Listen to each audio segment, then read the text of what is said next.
হওয়ার আগেই হামলা কিন্তু হয়েছে, সমাবেশ তখনো শুরুই হয়নি, ওরা পৌঁছায়নি।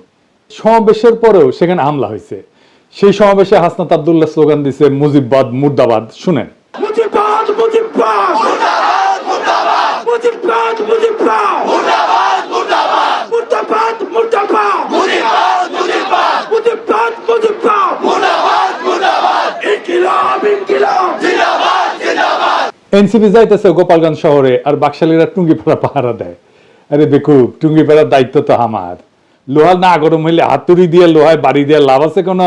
বাকশালীদের অধ্যত্ব আর জনগণের ঘৃণা সেই পর্যায়ে পৌঁছাইলে টুঙ্গিপাড়া জয় বাংলা হয়ে যাবে, কেউ ঠেকাইতে পারবে না। টুঙ্গিপাড়া বাঁচানির একমাত্র রাস্তা হইতেছে বাকশালীদের জাতির কাছে ক্ষমা চাওয়া, নয়তো অপেক্ষা করা লোহা গরম হওয়ার পিনাকির শপথ মিস হয় না। যা কইছি করে দেখাবো ইনশাল্লাহ। আওয়ামী লীগ আসলে কি, বাকশাল আসলে কি? একটা নিষিদ্ধ ঘোষিত সংগঠন যারা 16 বছর ধরে রাষ্ট্রকে দখল করে রাখা আয়না ঘর আর গুম খুনের রাষ্ট্র বানাইছিল। 1 বছর হয় নাই হাজার হাজার ছাত্ররে মারলো পাখির মতো গুলি করে। আর এই ছাত্রলীগ আওয়ামী লীগ নিজেরা অস্ত্র হাতে হাসিনা পুলিশের সাথে নামিছিল। তাদের মধ্যে যারা পলাইছে তারা তো পলাইছেই, আর বাকিগুলা গোপালগঞ্জে যায় ঢুকিছে। রাজনৈতিক নেতাদের জন্মস্থানে সেই দলের একটা প্রভাব থাকে দীর্ঘদিন, এটা স্বাভাবিক। গোপালগঞ্জেও আওয়ামী লীগের প্রভাব থাকবে, আওয়ামী মনোভাবাপন্ন মানুষ থাকবে, কিন্তু একটা রাজনৈতিক দলের শান্তিপূর্ণ কর্মসূচি করতে দেবে না। প্রাইভেট বাহিনী দিয়ে অস্ত্র হাতে সমাবেশ শুরুর আগেই সমাবেশ স্থল ভাঙবে, এটা কি মগের মুল্লুক? কেন বিএনপিকে তো গত ফেব্রুয়ারিতে সমাবেশ করতে বাধা দেয় নাই? আমরা তো কথা বলার সভা সমাবেশের স্বাধীন হতে চাইছি, রাজনীতির স্বাধীন হতে চাইছি, হাসিনা এটা করতে দেয়নি। তো গোপালগঞ্জে কি এখনো হাসিনার শাসন চলে? বিএনপি ওখানে করতে পারলে এনসিপি কেন করতে পারবে না? মানে গোপালগঞ্জের আওয়ামী লীগের সাথে কি এমন প্রেম বিএনপির যে তারা সমাবেশ করতে পারবে, আর কি এমন শত্রুতা এনসিপি যে তারা যাইতেই পারবে না? বিএনপি কি হাসিনার বিরুদ্ধে লড়াই করে নাই? এই বিএনপি যখন 2024-এর 14 সেপ্টেম্বরে প্রোগ্রাম করতে যাইতেছিল, তখন গাড়ি বহরে হামলা করে 3 জন বিএনপির নেতা কর্মীকে মাইরা ফেলাইছিল এই গোপালগঞ্জের বাকশালীরা। আর আজকা বিএনপির কর্মীরা উল্লাস করিচ্ছে আওয়ামী লীগের মতোই, যে এনসিপি মার খাইছে, দাওয়া খাইছে, উল্লাস করিচ্ছে। কি বেকুবের বেকুব রে। তো বিএনপি পরে প্রোগ্রাম করলো যখন, তখন কোনো খুনোখুনি হইল না কেন? কোনো অ্যারেঞ্জমেন্ট হয়েছিল নিশ্চয়ই। তো যখন পরে বিএনপি প্রোগ্রাম করতে গেল, তখন কেন আওয়ামী লীগ ট্রিগার্ড হইল না?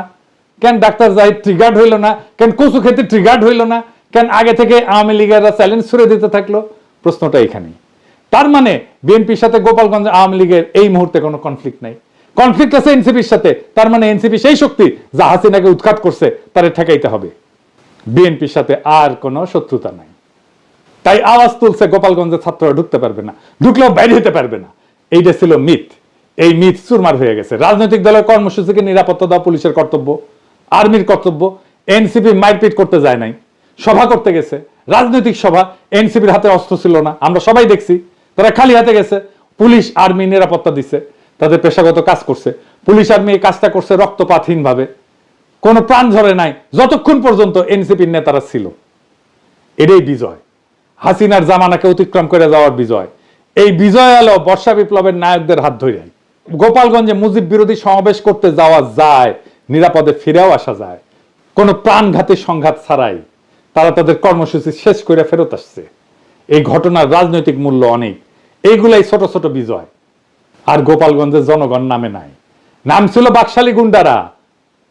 ওরা মরণপণ লড়াই করতে পারে না, সেটাও তো দেখলেন। এখন বলবেন কই 4 জন তো মারা গেছে। হ্যাঁ মারা গেছে, কারণ তারা এনসিপির নেতারা ফিরে আসার পরে নানা জায়গায় হামলা শুরু করেছিল, বোমা আগ্নেয়াস্ত্র নিয়ে, এমনকি জেলখানা আক্রমণ করেছে।